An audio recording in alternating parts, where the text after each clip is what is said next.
But thank you from Paul and myself for joining us today for the Zero Suicide Society Join the Dots webinar, the prequel, if you like, to the tour and conference and festival that we'll be talking about today. The session is due to finish at 11:30, but we will stay on the line for Q&A session rather than try and squeeze it in. If we do start that a little earlier, that's absolutely fine. But we built in 15 minutes, particularly for anyone who wants to stay on for any questions afterwards. You will notice there is a chat facility and a Q&A facility on Zoom. I suggest chat just for the general hellos and all that kind of stuff.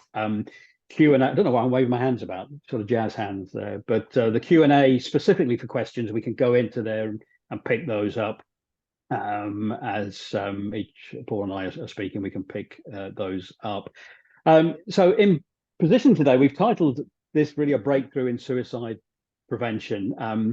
In a moment or two, I'm going to hand to Paul, who will talk through kind of the history of how we've arrived at where we are today. But I think most of us will agree, having seen the most recent publication by the Office for National Statistics of the increase in suicide numbers from on 2022, that we need a breakthrough of some kind. And what we want to share with you today is what we believe is that opportunity to make a real difference. A reminder, as always, really, that the reason why the Jordan Legacy exists, why we're here today, is a very personal one, certainly for me, and has become for Paul and Danielle, of course, who works with us at the Jordan Legacy. And that is the loss of my own son, Jordan, to suicide on December the 4th of 2019. Really quite hard to believe that is now more than 4 years ago. So everything we do, is based around Jordan's memory and a focus to ensure that other families don't have to go through what we've gone through, and to reduce the 6,000 plus deaths by suicide that we have every single year. So just really a reminder, as if we need one, as to why we're here today. In terms of positioning today's session, 4 main areas of focus for us. I think initially, just to Paula will explain some context really around the term zero suicide that we have used, and Zero Suicide Society. What is the history really behind that? What does that really mean? Because we know it can get some pushback or at very least questioning. Is this a target, for example? So Paul's going to explain more around that shortly, and then also what led us to launching the Zero Suicide Society and Join the Dots tour, and a particular piece of work we did in 2023. And then we'll talk about the tour, give you a tour of the tour, if you like, what is happening and when. We're only 8 or 10 weeks away, of course, from it all happening. And then, as I say, at the end, we'll have opportunity for Q&A at the end of the session there. So for the moment, Paul, I'm just going to stop sharing the screen and kind of hand over to you to kick things off, and then I'll open up relevant website pages as and when we're ready for those, and I'll keep an eye on the chat. Okay, right. So you're going to, when we do the tour, are you going to actually navigate on the website while I talk to it? Yeah, if that would help, or you can tell we haven't rehearsed this bit. Okay, yeah. So it'll be like a throwback to Chris Whitney, won't it? Next slide, please. But yeah, I'll just give a brief kind of set of a bit of context and pick up that terminology issue that Steve mentioned, and then we're going to give you a little tour around the Jordan Legacy website, so you can see where all the relevant information is for briefing and for reference as well. Again, I can see in the chat lots more people joining, people saying, how am I displayed on here? So Matthew Babaral from Liverpool, yes, you were displayed as William Temple, but welcome Matthew. And Paul Chambers, you are displayed as Pablo, but welcome Paul, and welcome Louisa as well. So we've got more of our speakers and panel members joining, which is great. Yeah, I mean, my lived experience goes back a long way. It goes back to 1980, my first suicide loss experience, and my own crisis going back to after my dad died in October 2010, and the 2 years after that, which were a terrible time. But I got professionally involved in suicide prevention in 2013, and I did all the classic things. I got involved in developing national strategies, and pulling everybody together and getting government and policymakers and charities together and saying, how do we, develop a strategy that's going to solve all of this? And then 2 or 3 years later thought, this isn't making any difference at all. In fact, I'm not sure if it's actually helping. And so I went searching around the world to see where they were actually getting the numbers down.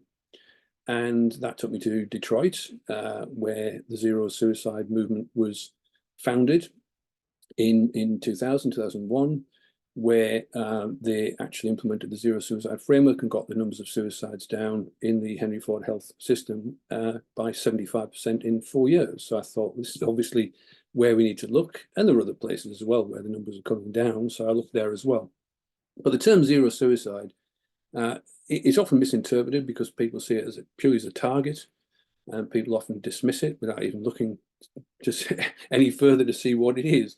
They just say, oh, you'll never get it down to zero, and switch off. And it doesn't help when you've got the government's lead advisor on suicide prevention, Professor Sir Lewis Appleby, presenting to the BMA, describing it as a campaign. It's far more than a campaign.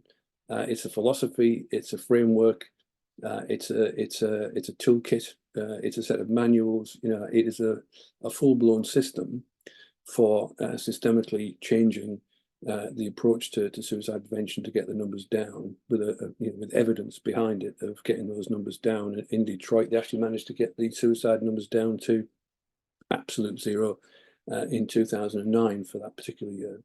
So we know it works. When Steve and I met up and we started working together with a lot of, obviously sense of shared mission and shared vision, we took this on board and we started having the conversation, and we did get some pushback from people, and we're very sensitive to that. We know that some people don't like using the term zero suicide because they say not all suicides are preventable. And it can be very hurtful, particularly to someone who's lost a loved one, or indeed a clinician or a service provider who's lost somebody, despite doing everything they possibly can to try and keep that person alive. But that's why we've got to be careful and say this isn't just a number. So Steve and I launched our action research project in January 2023 by defining what we called a zero suicide society. And we defined that as a society that is willing and able to do all it can to prevent all preventable suicides. And that was obviously very carefully worded to be sensitive, to acknowledge that not all suicides are preventable, but also to make it clear most suicides are preventable, and therefore we should be trying to prevent most suicides. And as some of you will know, we then did the action research project. We interviewed all the usual suspects, from Samaritans and Papyrus and so on. We interviewed mental health consultants. We interviewed campaigners like Three Dads Walking. And we just basically tried to listen to as many people as possible, and in particular to as many people with lived experience of suicide as possible, because that is at the heart of everything that we do. We are essentially a ground-up movement of people with lived experience of suicide, and then we work with policymakers and academics and so on. We are not a top-down organisation in any shape or form. We published our report, having listened to people answering the question, what practical actions will get the suicide numbers down on that downward trend towards zero. And some of those interviews might have lasted 3 hours or 2 sessions, just really trying to answer that one question, because there's no point complicating this any more than it needs to be. Just, that is it. How do we get those numbers on a downward trend towards zero? That is it, basically. That's our challenge. We published that report on the 11th of July, which was Jordan's birthday. And Steve, if you want to go to the website here, we'll start sort of showing people the basic navigation here of all this content that's on the website. So we have got on the Jordan Legacy website, here we come. So you've got at the top bar there, you've got latest. And on latest, we've got all the kind of news pieces we've put up there. And if you scroll down, you'll see third one in there, moving towards a zero suicide society, in addition to the report. So that is where our report sits, that underpins everything we're now doing. And we've defined that zero suicide society. We've defined a very detailed vision of what that zero suicide society is based on the research. all the practical actions that will get us there.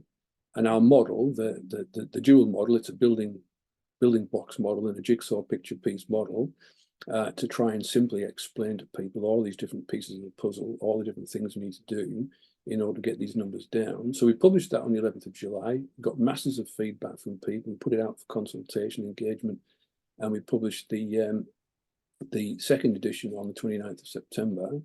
Around the same time, we also published our response to the government's national suicide prevention strategy, which I went on record as saying it's woeful in its low ambition, shameful in its spin, harmful in places, fatally and fundamentally flawed in its thinking, and at worst, the suicide prevention strategy that will prevent us from preventing suicides. So you can tell we weren't very happy with it. We had meetings with the Department of Health and Social Care and explained all of that to them as well. And then we published this response from the Jordan Legacy. And basically what we're doing is saying, here's an alternative. We don't think that strategy is going to get the numbers down. The national strategies haven't got the numbers down ever since they were introduced. And that's because we think they're fundamentally flawed. And so here's an alternative. And for example, within the national strategy, we pointed out that it is essentially a big competition for priorities. So everybody's invited to pitch in, bring your data, bring your arguments, try and get a seat at the top table, and try and become a priority group. And if you become a priority group, then you get attention, you get funding, you get further research. But if you're not a priority group, you get very little.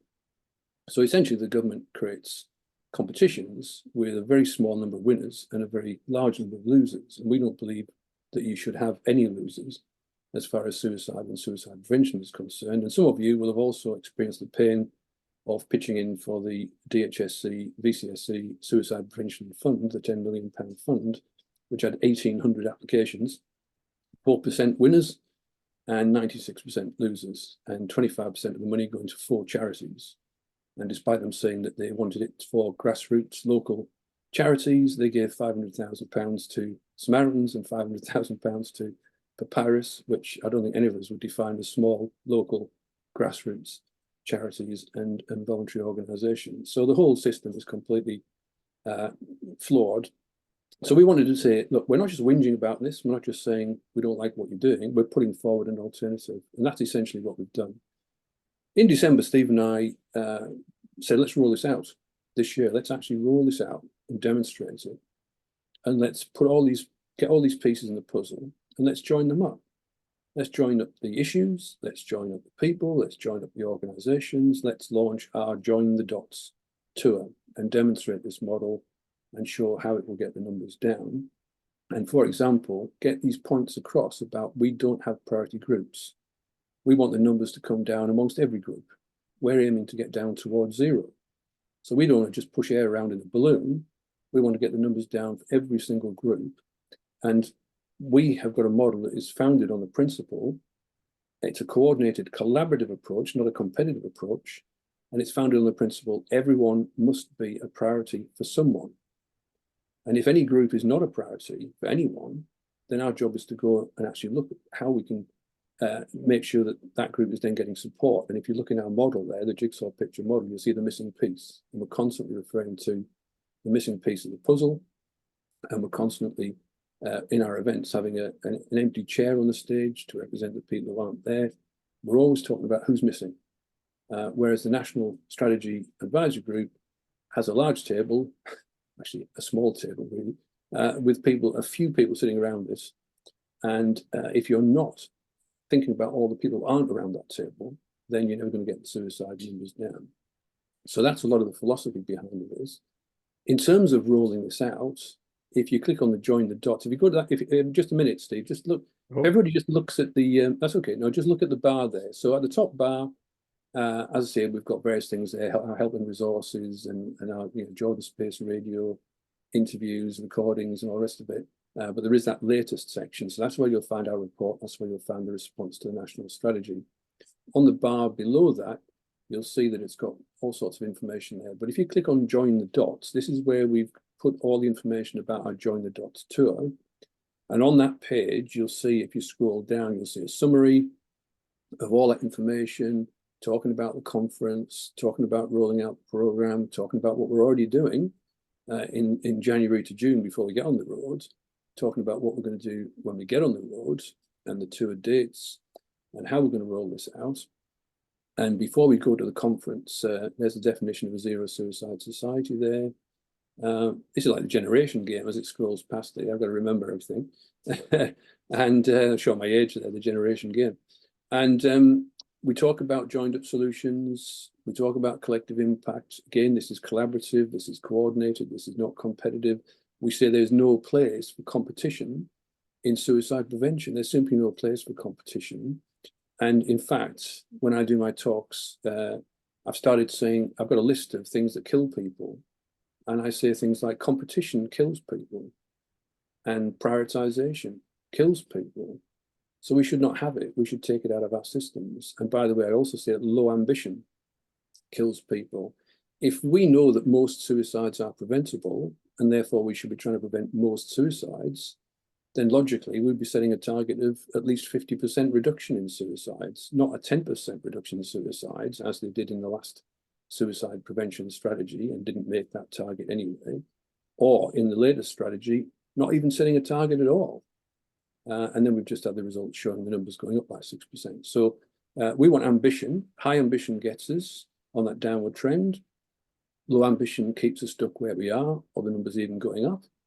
And therefore, low ambition kills people.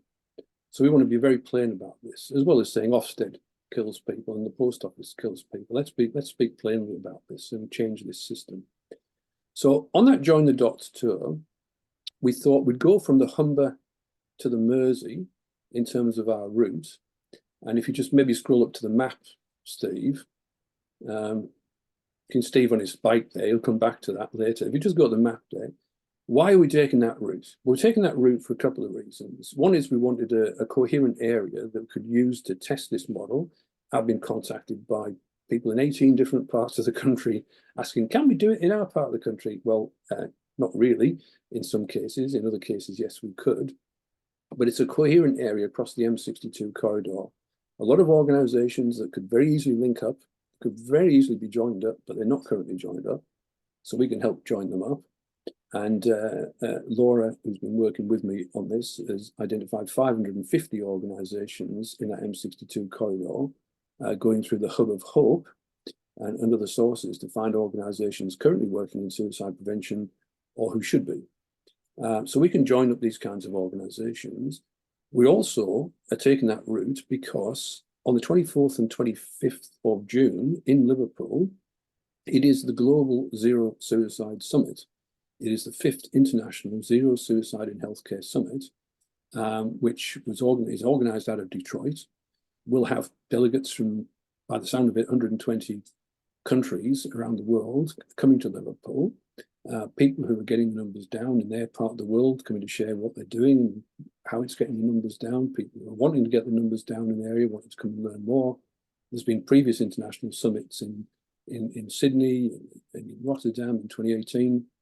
There was supposed to be a Zero Suicide Summit in Liverpool in May 2020, but that was postponed because of COVID lockdown. And in fact, there's been none since. And this is the first time that the global zero suicide community has had a chance to get together. So we thought we'll organise a tour across the country from the Humber to the Mersey. And interestingly, the evolution of this is that at one stage, we initially talked about going from Leeds to Liverpool. And then we had people going further east saying, can we be involved? How about coming to York? We can show our wonderful film that we've made with people with lived experience, sharing their world for other people to learn from. And I was talking to Faz in Scunthorpe, and we actually met at the North Yorkshire North Yorkshire Police Suicide Prevention Conference in September last year, just before September last year, and I spoke at Faz's Suicide Prevention Conference for Northern Lincolnshire last September, and Faz is very keen to have it coming further back across into the Humber.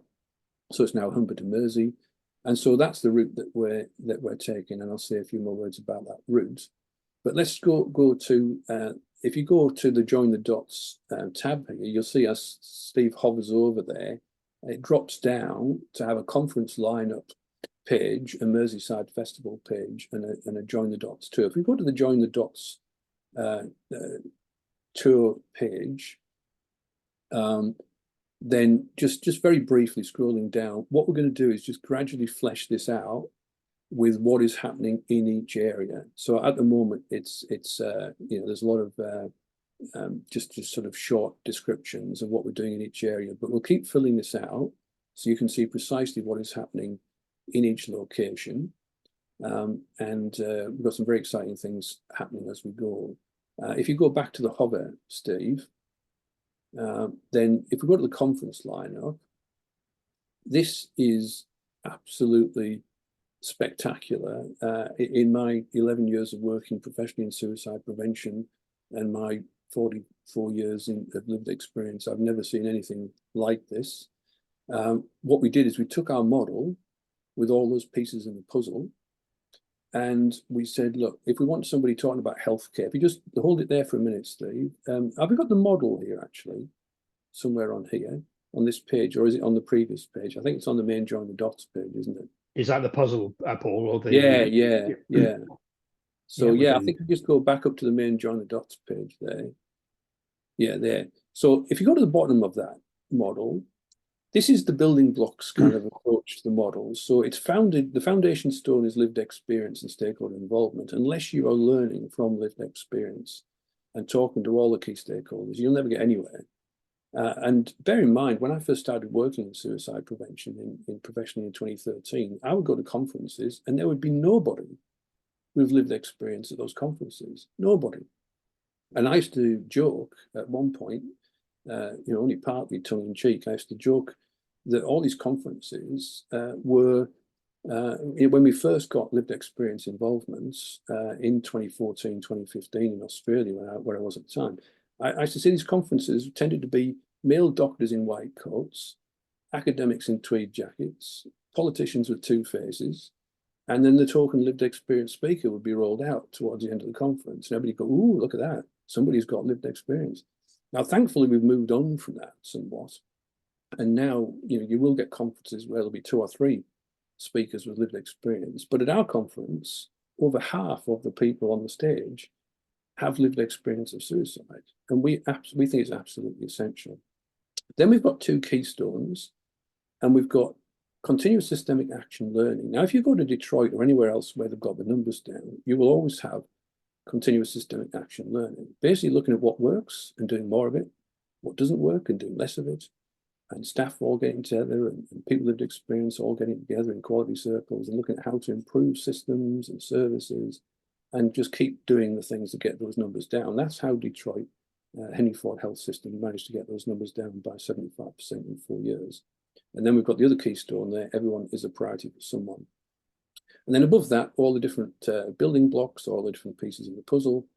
So when we were constructing the conference lineup, we thought that we need somebody talking about healthcare, we need somebody talking about education, schools, talking about tech for good, talking about designing out suicide or designing in suicide prevention. And we've got to make sure we've got you know, good professional speakers where we need experts, professional experts, and also people who are experts by their lived experience. And so I sent out invitations. I drew up a list of all the top people we wanted to have, sent out invitations. I would normally expect for an event like this to get around about a 65% acceptance rate. We've had an unprecedented 90% acceptance rate. And so we've got speakers, we've got panels. If you just stop with Julia there, Steve, thanks. Just stop here for a minute. So we've got people, we've just scrolled past people like Joe Rafferty, who's the CEO of Mersey Care and co-founder and chair of the Zero Suicide Alliance in the UK. Lots of people will know Joe. Joe was right up there, top of our list for professional experts, because nobody in the country knows more about the zero suicide philosophy, the system, the cultural changes that go with that. So Joe will come along and speak about that. But we also wanted to have sessions that you would not normally get at a suicide prevention conference, including injustice-related suicides, where our institutionalized systems go completely wrong. And that led me to speak to people like Julia Waters, whose sister Ruth Perry took her own life, the head teacher of Caversham Primary School, a high-performing, consistently high-performing school. And on a technicality, really, Ofsted were going to downgrade that school from the highest category of outstanding to the lowest category of inadequate.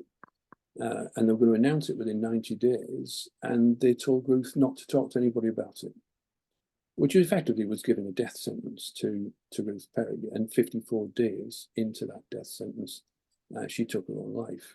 Now, Julia is going to be talking to us. Last week, she was actually addressing the National Education Union with over 3,000 teachers in Bournemouth. And she sent out a message to all of the parents, all of the teachers to show kindness and compassion. She implored the government to take action, like having an inquiry into Ruth's death. She implored Ofsted to reform, and she urged the union to drop its policy of simply wanting to abolish Ofsted in favour of reforming, on the basis that just shouting at parked cars for 30 years hasn't actually changed anything and didn't save Ruth's life.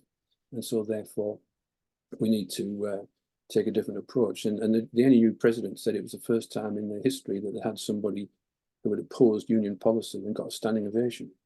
So Ruth will be there. We've got Marcus Long there, who lost his son to suicide, 21-year-old son to suicide. And his background, Marcus's background, is in standards, working in the British Standards Institute and the International Institutes. And after 3 years of not really knowing what was going on in his life after losing his son, the grief of losing his son, Marcus, in October last year, decided, well, maybe we should explore having a BSI standard for suicide prevention. And there's been a workshop at Portcullis House in London with 50 people there, including, I think, some of the people on this call today, and looking at how that might help us get the numbers down. There's going to be a follow-up to that next month, and Marcus will be there on the 12th of June updating us. And I'll just pick off just a couple of others. I just scroll down here, Steve. Alison's with us today. Joe Kent is going to be talking about menopause and suicide, an issue that hasn't been given proper attention. We've got Bob and Maggie with us today, who are doing an absolutely incredible job of raising all the issues around higher education, student suicides and universities, and they'll be speaking with us. We've got Mike, one of the three dads, who will be joining us at our conference in Scunthorpe, and Stephen and I'll be walking with them on their latest walk, and we'll be, you can just slow down a bit, Steve. Mike will also be on a stage at the Merseyside Festival. Louise are running this incredible festival for schools. Darren Barden, 2 near-death experiences. He was first time he was beaten to a pulp and stabbed 47 times. The second time he had PTSD, depression, and a suicide crisis. And Darren says, if I had to go through one of those 2 experiences again, I'd take the beating and the stabbing every time because it wasn't as painful. We've got experts in education like Sue Roffey, Luke from Ripple there. I mean, it's just phenomenal. The lineup is absolutely phenomenal. It's second on. Nina's just been to Australia on a Churchill Fellowship, focusing on suicide prevention in schools. Alison I did a podcast with last year, and before the podcast we met up to prepare, and she said, I don't have lived experience of suicide. Well, she does now, because the day before our podcast recording she witnessed a suicide, and she's going to be talking about witnessing a suicide. And Alex Harvey from Grassroots, who's produced the first-hand publication, the very first resource for people witnessing a suicide, will be with us. Tanya, so many different pieces of the puzzle that Tanya can talk about. Doug's going to be with us. Doug's with us today, and he's going to be talking. He's going to help us summarize some of these key issues and look at the systems changes and look at the action we can take right now. Tim has been helping to get domestic abuse, the relationship between domestic abuse and suicide on the national agenda. Phyllis Daly lost her daughter Jessie to suicide, and it was the first case in the country where the coroner directly linked that to the domestic abuse and coercive control that Jessie experienced. And it was the first time the coroner had sent a prevention of future deaths notice to 3 government departments to try and get change there. So that issue is now starting to get on the national agenda, and the data is showing that at least 1/3 of suicides can be often traced back to domestic abuse. There's Melody, will be singing for us, and has been a stalwart in terms of supporting us. We've got the Rumble Band who's going to play us out at the end. The Rumble Band have played at the Baths Hall in Scunthorpe more than any other band in history. I've had a few changes in the lineup over that time. and they're going to play us out with the final number, which is the Sam and Dave classic "Hold On, I'm Coming," which I think is going to become a suicide prevention anthem for us. And then we're almost down at the bottom of this list now, I would think, Steve. So yeah, Cool. there's Yeah, a Steve, couple of you can people tell, we yeah, should we're getting the skip- dregs of the skip barrel by. here now. So that's the conference. I mean, the most important point is it is a phenomenal. Oh, there's Mark. Mark's with us Yeah. today. And these are people here that we've listed. Paul's with us today. Melanie, I think, might be joining us. Melanie's going to be featured on our radio show broadcast this week. We've highlighted people who've got really complex, messy, multifaceted stories that aren't media-friendly sound bites. You can't just give a 3-minute piece on the news and sum it all up because it's just too complicated. You need half a day in some cases to explain our lived experience. But anyway, that's our conference. Absolutely stunning. We'd love you to be there.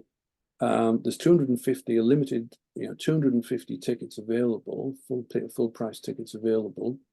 All the freebies we set aside have already gone because we've had to, we've got so many speakers and panel members and people being interviewed on the stage. So we've got 250 full price tickets.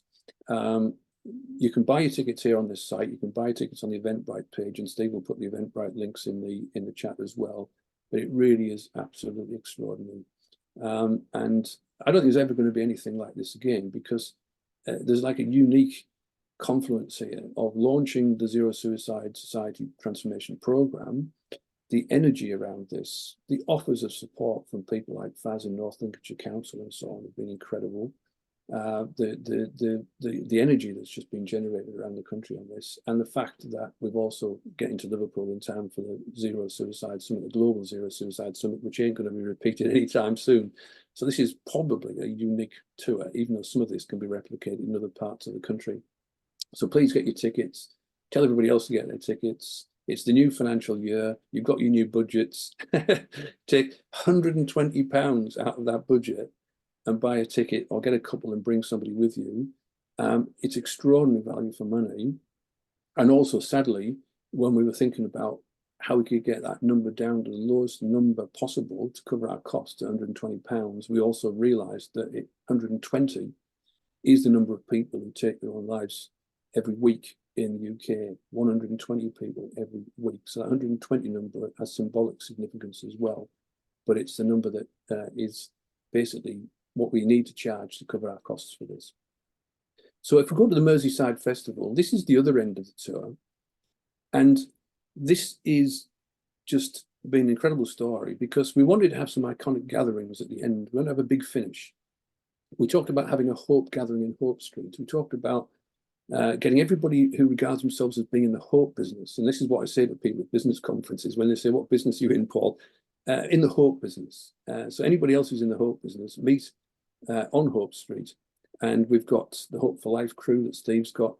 We've got Baton of Hope. We've got Boat of Hope with Bernie Holly. We've got Spaces of Hope with Matthew, who's here today on this call. We've got the Choir of Hope from Sean's place. So we've got all these people in the Hope business coming together. And we also wanted to have a mass choir, and we're talking to Liverpool FC and various people about having a mass choir. But we also wanted to have a festival.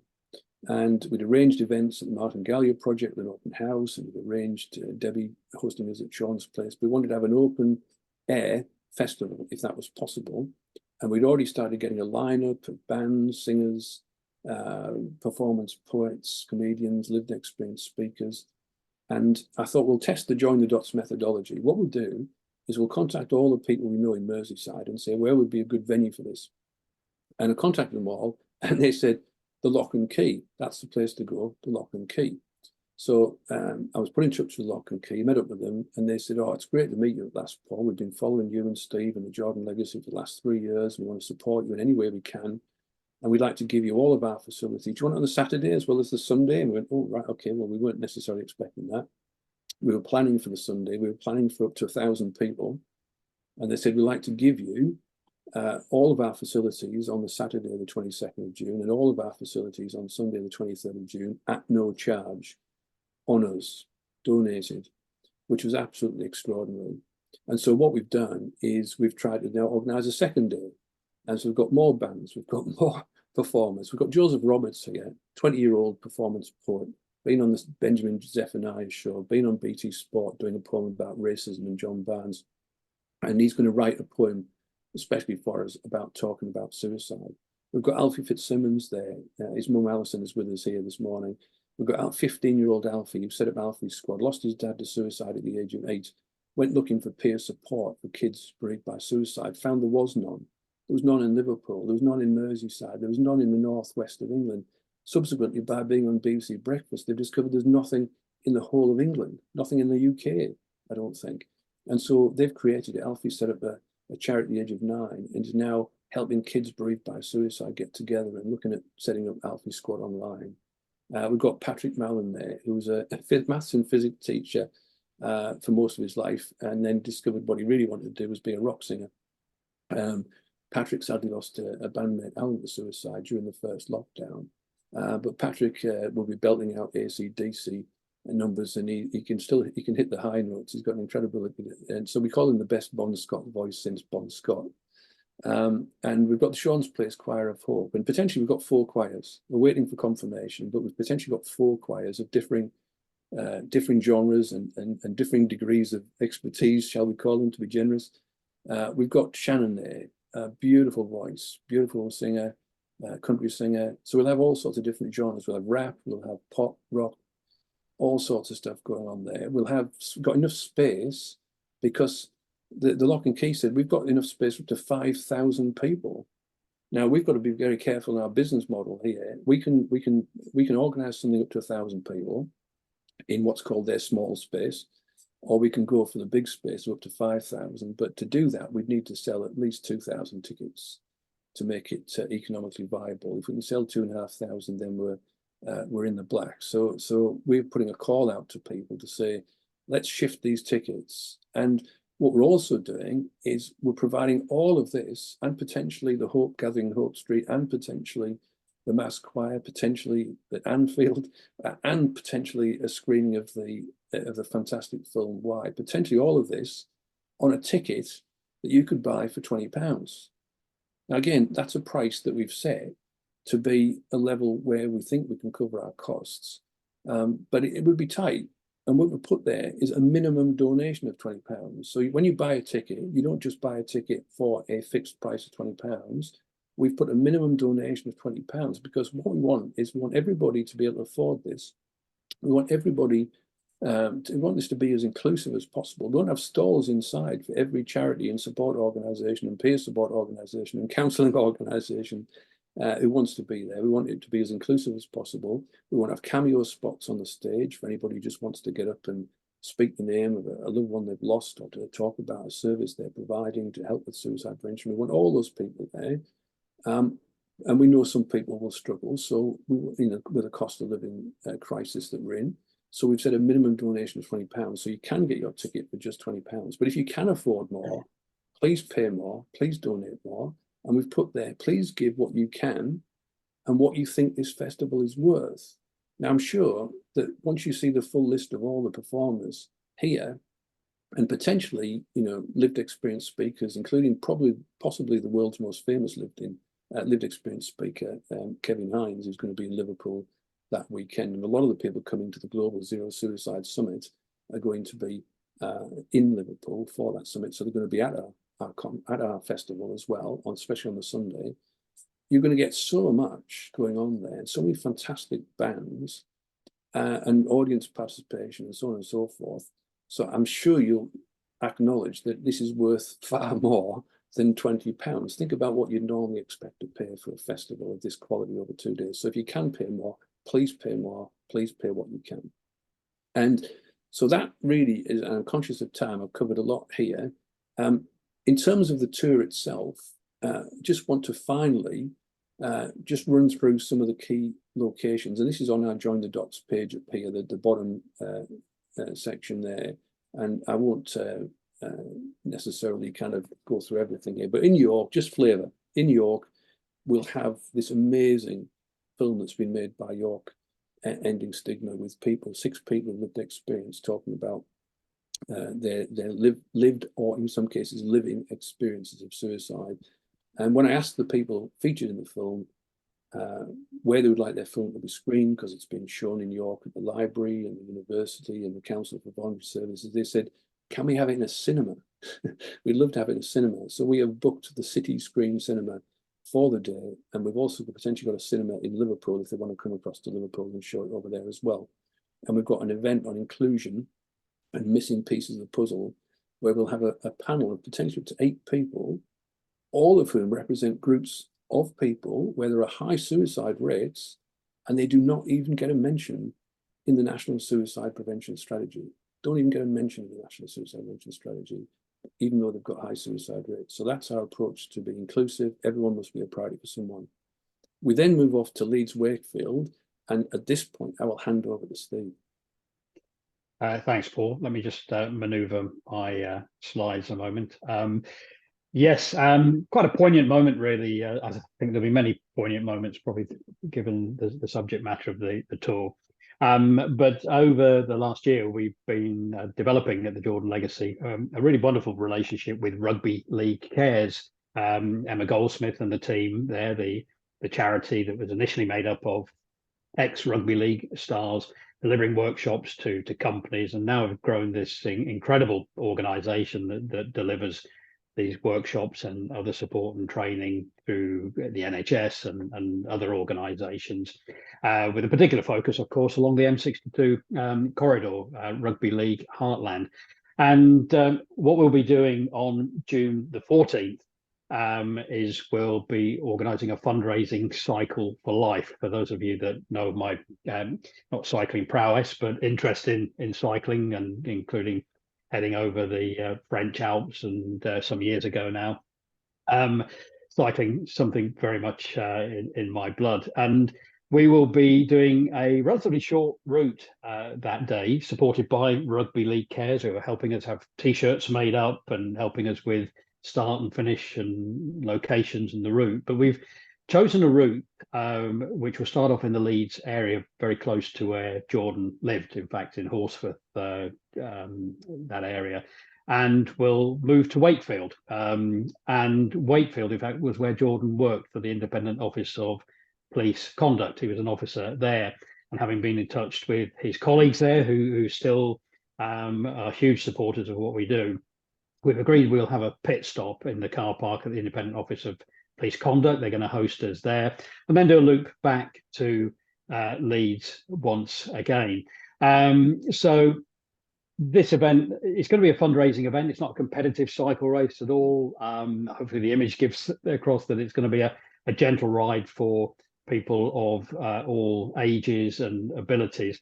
But we've chosen a route that will be 34 miles long, and the reason really for choosing that distance, of course, is that Jordan was 34 when he took his own life. So we've, again, even looked at the mileage for the route to make that connection and join the dots, if you will.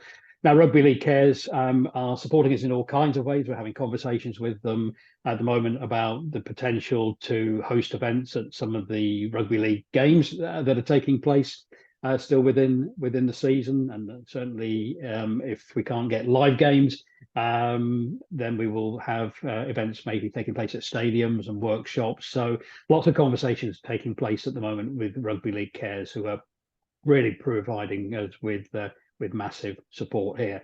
The Cycle for Life, by the way, a website will appear probably next week now as another drop-down menu under the Join the Dots tour section of the website, where there will be registration details and all the information you need for Cycle for Life. So that will be coming out very soon.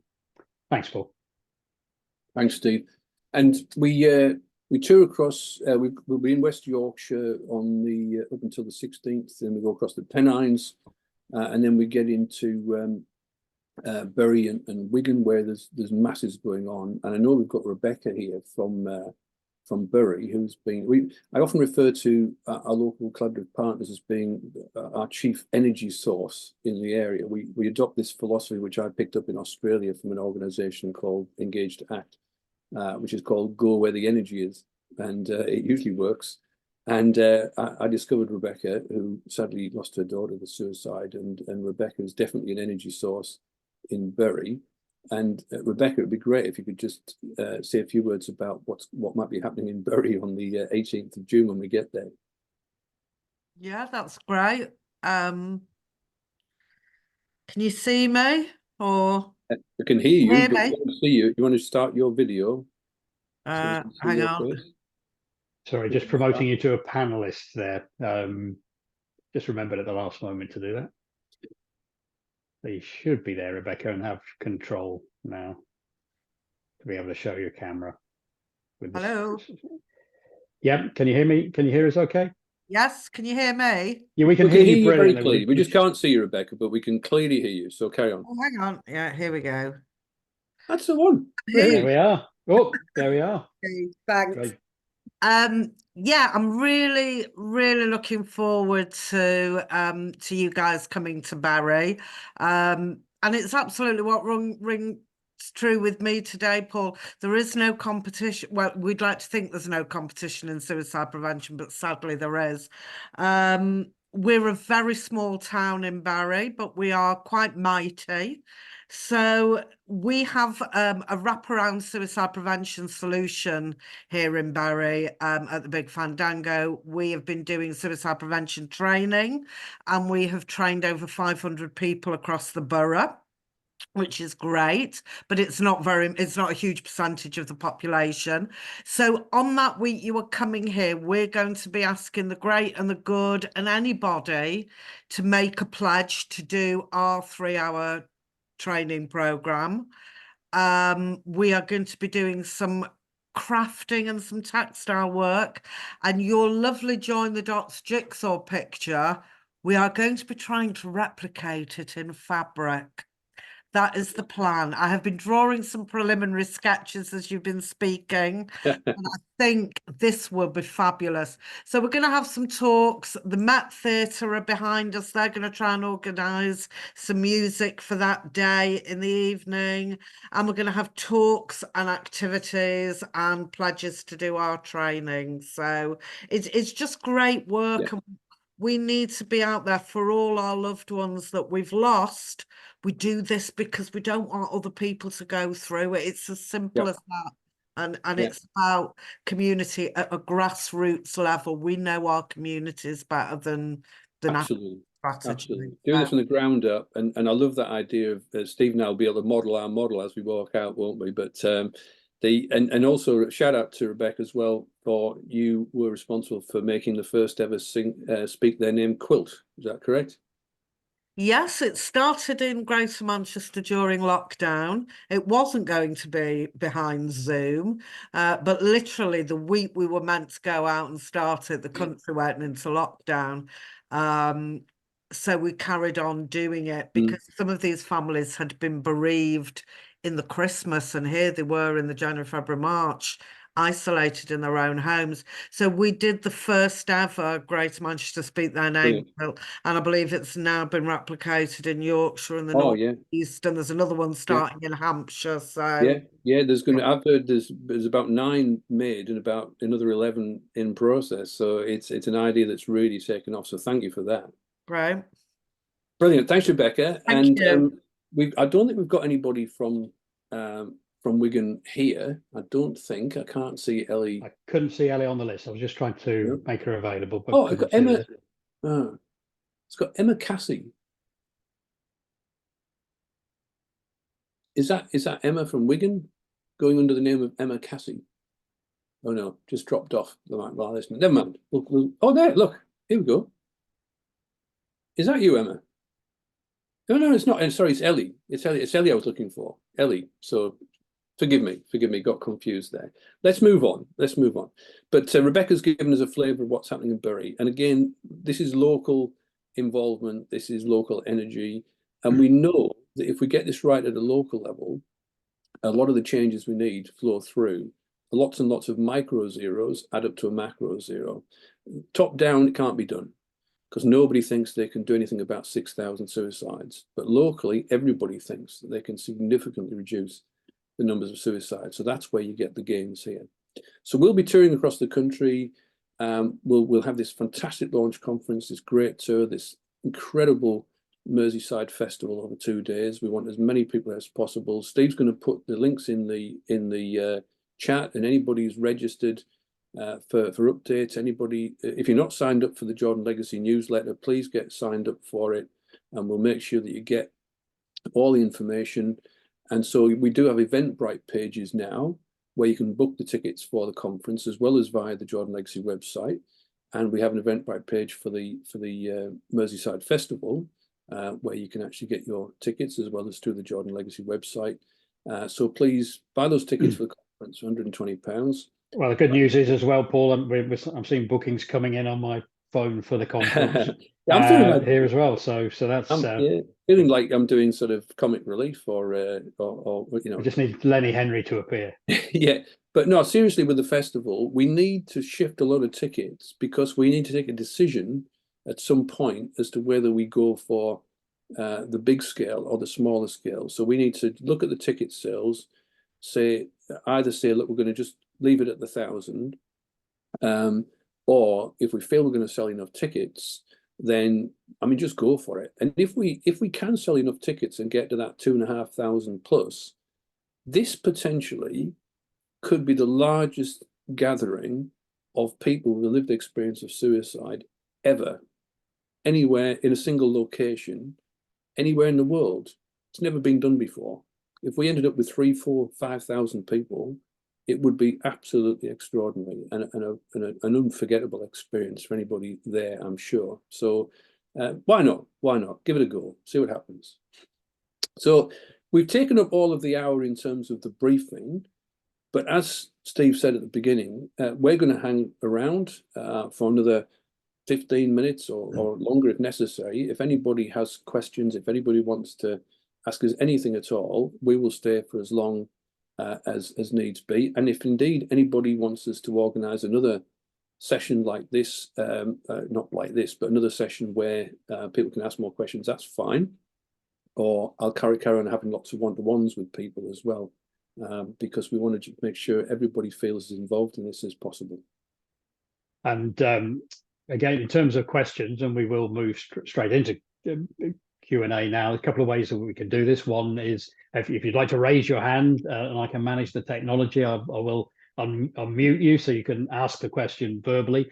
We've already got one question coming from Angela Allen via the Q&A facility at the bottom or the top of your screen. That is, and Paul, the question that's come up here is: do you have any speakers who will address the postcode lottery of postvention support offered to people bereaved by suicide? Well, one of the things that we get a lot is people focusing on one particular group or one particular issue, and we often get people saying, you know, you need to focus on young people, or you need to focus on this particular subgroup of the population, and obviously, yeah, particular services. What it's important to point out is that we are trying to see the big picture here. We're trying to highlight where there are gaps, you know, like Alfie's squad has done with, you know, kids bereaved by suicide. We're trying to look at systems change and transformational change. I'm working with the University of York on transformational change programs where students studying transformational change at the university are given suicide prevention as a topic. They've never been given that before. So they're given suicide prevention as a topic for transformational change. So that we then focus in. We don't try and do this ourselves. Steve and I don't try and do this ourselves. We haven't got the capacity to do it. But we work with the people who are trying to do something, and we try and support them. So what will happen is that people will say, on this tour, they'll say, you know, we're providing a bereavement support service, which is nobody else is providing. Great, we want to showcase it. We want to tell everybody else. We want others to learn from it around the country and roll it out in their area if they can. Other people will say, you know, we struggle to meet the need with bereavement services. And what we often find when we have those conversations is that the mainstream bereavement counselling organisations don't understand suicide and suicide prevention. We end up talking to them about what they're doing to get trained up, so the mainstream bereavement counselling services better understand suicide prevention. And where it does need to be specialist for suicide and suicide prevention knowledge, or maybe for children, or maybe for a specific group, then again, we look at what's being provided now, what needs to be provided, and we try and join the dots. We try and connect people together. And also, we keep emphasizing the Hub of Hope and SOBs and Compassionate Friends and all these organizations. People go, oh, I didn't realize they existed. I never knew that. And when Julia was giving her speech to the NEU last week, she said that she contacted me and said she wanted to just give a bit of a shout out at the end of her speech for places where people can go and get useful information about suicide. And she said, obviously, I'm going to put the Samaritans and stuff, but anything else you'd suggest? I said, well, mention it, Hub of Hope. And she did in her speech. She said, you just put your postcode in and it comes up with local services in your area. So there's all these teachers, 3,500 teachers around the country are all sort of going to the Hub of Hope and say, oh, what's available in my area? So that's what we do. We try and fill the gaps and we showcase what's there and we highlight what's not there. Great, thanks, Paul. And Mike's had his hand up a little earlier and again got a hand up here. So Mike, I'm just going to unmute and hopefully you can ask your question verbally. Should be good to go now, Mike. Ask to unmute. Oops. Mike's going to ask where you can get a foot massage. Is that right? Let's have a look. Okay. Should be there, Mike. Good. Can you hear me? Am I on? You're on, Mike. Yes. So you can hear me. We can. Excellent, excellent. Just a quick hello, really, chaps. And it is the Mike. I hadn't realised it was the Mike. Sorry, Mike. The Mike. What does that mean? For anyone who's not in the know, is Mike Palmer, one of the three dads. Great to have you here, Mike. Yeah, congratulations on your book, Mike. Everybody buy the book. Thank you very much, Paul. Thank you. I'm hoping the book obviously carries the right message. We hope there is a message of hope in there, and you know, it's I know it's well, we've got some good feedback so far. But I just wanted to say, yeah, amazing work you're all doing. This is absolutely amazing. Obviously, we start walking on the 17th of this month, so we'll be a bit out of touch for a bit, but we'll certainly come round. And it's Steve, I'm even looking at the 14th of June, whether I can get the air pressure up on my tires. Get one of those bikes off the rack in the garage, Mike. Yeah, but also it's whether I can still get in my Lycra as well. We'll get some. Yeah, what the walks for? Yeah, but the trouble is on the walks we don't use energy bars and stuff like that. We actually use pork pies in the place. Oh, brilliant. Yeah. Well, looking forward to it, Mike, and thanks so much for your support and for being here today as well. No, it's a pleasure. That's all I want to say. Absolutely extraordinary work, and I really look forward to playing some small part of it as well. So well done, gents. Thank you, Mike. Have we got any more questions, or any of our other speakers or panel members? I think we do have another. No, I think we got the same question. Yeah, no, it looks like we probably answered all the questions then, Paul, possibly. But, nothing else in the Q&A. And thanks for all the comments in the chat as well. I've seen lots of interesting conversations going on between various people here. It's always one of the things that you get in these types of Zoom calls, isn't it?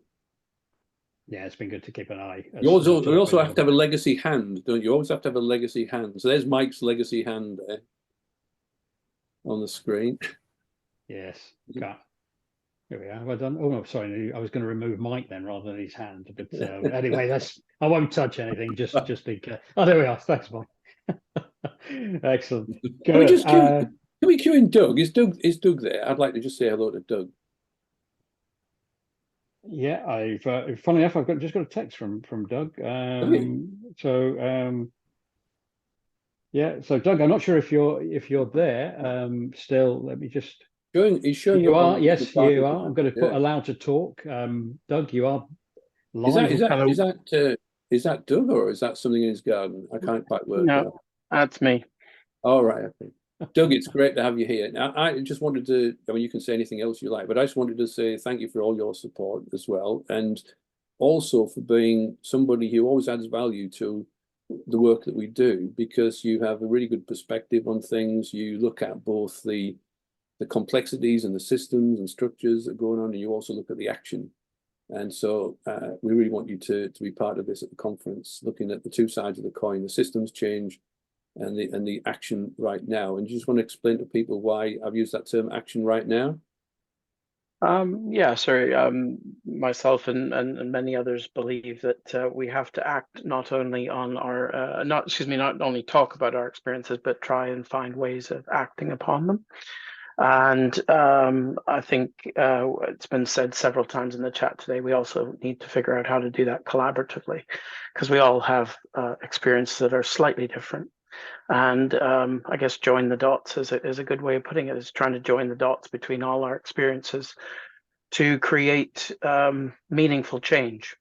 And our organization that my wife and I are particularly interested in changing is the NHS. But as Bob and Maggie are here, I'm sure they can also testify to the need to change places, universities, workplaces, anywhere where our experience can help organizations, systems change to help reduce the lives lost.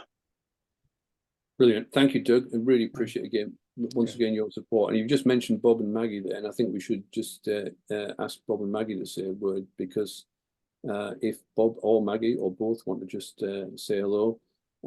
Phenomenal work that they've done out of the tragic loss of their daughter Natasha, and giving the kind of inspiration to people that I think people like Mr. Bates at the post office is giving to the sub postmasters, to just keep going relentlessly, hold government to account, you know, hold these institutions to account, and be relentless in pursuing justice, as well as trying to save future lives. And so we're going to be working with Bob and Maggie as closely as we possibly can, or continue to work with Bob and Maggie. And just wondered if you wanted to I can see M on my screen, which I presume is Maggie. Yeah, that's Maggie. Yeah, Maggie is Would you like to just say a few words in terms of what you're most looking forward to in all of this conference and tour and festival that we're doing? And any updates on your work as well, please? Well, firstly, I think joining the dots is really important. What we find is that people are forever slipping through the system. There's a lot of talk, and very important, about the suicide prevention training. I think we're of the view that you need to go back a lot or further upstream and look at what's causing the problems, what's making people unwell in the first place. So for those that don't know about us, we've been working very much in the university sector, and really through the death of our own daughter Natasha, going through the inquest, looking at what happened, and just holding the university to account, which eventually we did via the legal system and through the courts. And contrary to what universities say about doing everything they can, quite clearly, actually, the judge ruled that their actions caused Natasha's death. So we very much want to look at that side of the coin. I guess it's a multifaceted coin. It's perhaps got more than two sides. So we'll be talking about going upstream and really looking at preventing people reaching a crisis rather than intervening once people have reached a crisis. Yeah, no, that's fantastic. Thanks. And please check out Bob and Maggie's work for the 100 campaign, and that being to represent the 100 higher education students that we lose to suicides on average each year. And again, emphasizing that Bob and Maggie are doing work like Julia Waters with Ofsted, doing work in areas where it has been ruled by coroners and ruled by courts and ruled by the High Court in this particular case, that you know, that particular actions by universities or by schools inspectors have led to suicide, preventable suicides. This is what it's about: changing those systems, changing those policies, changing those practices, and saving lives. So again, thank you, Maggie, for your work. And I just wanted to say a couple of other things for myself as a kind of couple of thoughts, which were coming into my head as I was preparing for this. One is that Steve and I have been talking to rugby league cares about rugby league matches and about you know, getting involved with rugby league matches, because we're going through the rugby league heartland. You know, we're going from, you know, we're in Hull and Leeds and Wakefield, and we're in you know, in Wigan and St Helens and so on, Warrington. So we're going through the rugby league heartland. We had an opportunity at one point, which seems to have fallen away, but we had an opportunity potentially to actually take over a live rugby league match. We're still pursuing options with this. But interestingly, it was a women's rugby league match. And I mentioned this at a talk last week. And somebody said, oh, it's a shame it's a women's match. And I thought, that's a strange thing to say. It's a shame it's a women's match. So what's going on there apart from possibly sexism? And so I responded to the fuller version of the question by saying, well, hang on. First of all, women's rugby league is very popular and gets large crowds. Secondly, we want to get the numbers of suicides down amongst women as well as down amongst men. You know, again, this isn't a competition. And also, the latest figures show the suicide rates have just gone up by 8% for women, 5% for men. Again, this isn't a competition here. We want to get the numbers down for men and for women. Also, a lot of the men that we speak to, including people we've had on our radio show, people who've had a suicide crisis like Jeremy O'Dwyer, they often say, you know, they talk about the women in their life, the support they've had from the women in their life. And lots of people will say, I wouldn't be here today if it wasn't for my wife. And I come into that category. I probably wouldn't be here today if it wasn't for my wife. So, you know, women, men, transgender people, we're all important. We're all equally important. And last but not least, when this person said on Sunday, the 16th of June, if we were involved in a rugby league match, and it was a women's match, that it's a bit of a shame. I had to point out it's also Father's Day on Sunday, the 16th of June. And part of our plan was to highlight the fathers at that match. And whatever we do on Father's Day, to highlight the fathers who've lost someone to suicide, like Steve, the people who've lost fathers to suicide, like Alfie, you know. So let's not gender these things. Let's not create barriers. Let's not be divisive or create things that divide us. Let's create things that unite us. And the other point is that when I was thinking about the history of my involvement in suicide prevention, I thought back to when I was first involved and we weren't really getting the numbers down. And I thought, let's do something different. If you're not getting the numbers down, do something different. Now, if you're looking at the situation in the UK, and certainly within England and Wales over the past 15 years, it's been a flat line. It's just gone up, but it's been a flat line for 15 years. The numbers haven't gone down. Now, normally, if you've got a flat line in anything in life, and you want to get the numbers down, you want to get that line in a downward direction, you'd do something different, wouldn't you? You wouldn't keep doing the same thing over and over again. As the textbooks often tell us, that's a definition of insanity, isn't it? Doing the same thing all the time and expecting a different result. So that doesn't make any sense. And I tried to do something different. And one of the things I did was I did a paper for the Australian Productivity Commission, not for the Mental Health Commission. I did it for the Productivity Commission. This is a bunch of economists that advise government on government policy. And the Samaritans recently, with London School of Economics, published an excellent report on the economic cost of suicide, the fact it costs a country £10 billion every year, and each suicide death is costing us, you know, £1-2 million. So, you know, the business case is there, the economic case is there. And I thought I'd try this in Australia. So I presented this as an economic case. And one of the things I put in that paper was that we should look at more local activity and getting those micro zeros that were together add up to a macro zero. And I wrote that paper in 2018. And I showed examples around the country where the numbers might have been sort of 20, 30 in a particular area. And everybody thought they wanted to get the numbers down to zero. The national picture was 3,000 and nobody knew what to do with it.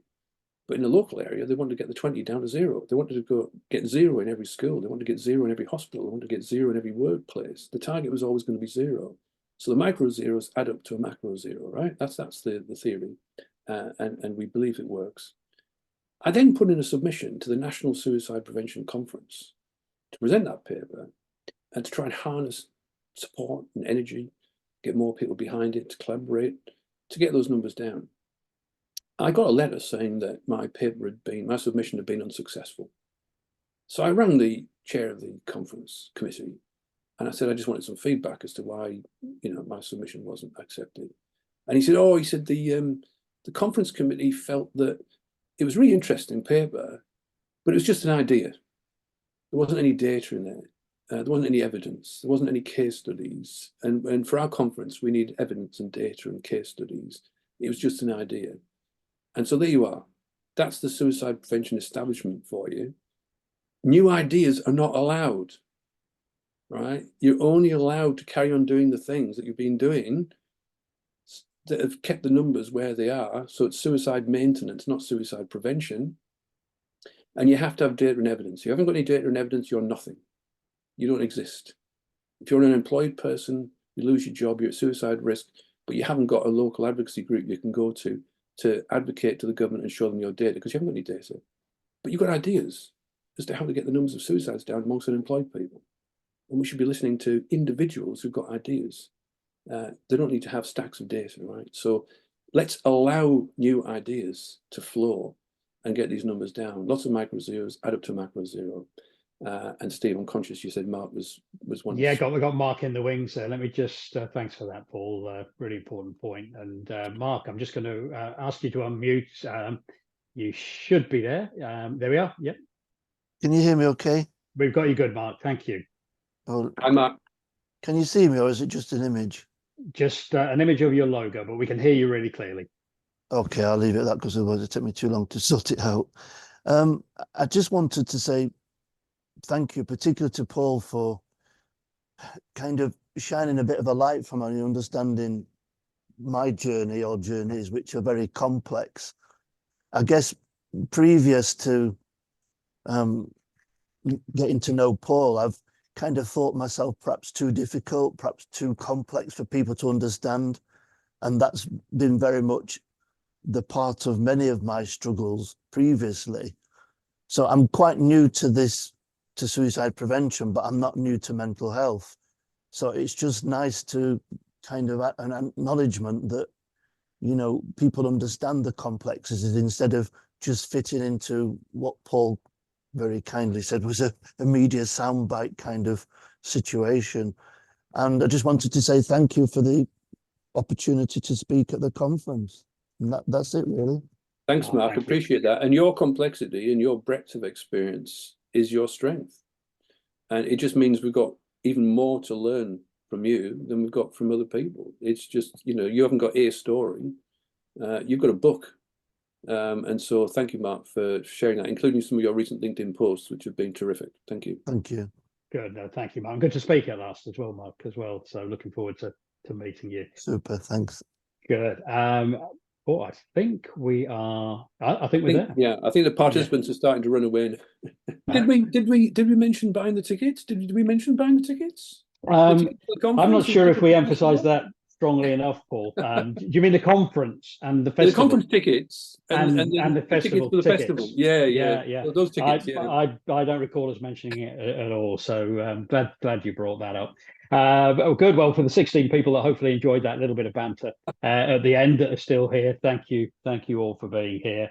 And look, if it proves nothing else, a very serious subject we all deal with, but somewhere along the line, hope is about having a bit of a smile on our faces as well, and moving forward as positively as we can do, to bring hope to other people. And I hope that's really what we're doing and have done today through today's webinar. So thank you all. Have a safe, healthy and hopeful rest of your week, and we're looking forward to seeing you at the conference and the tour and the festival as well. Take care, everybody.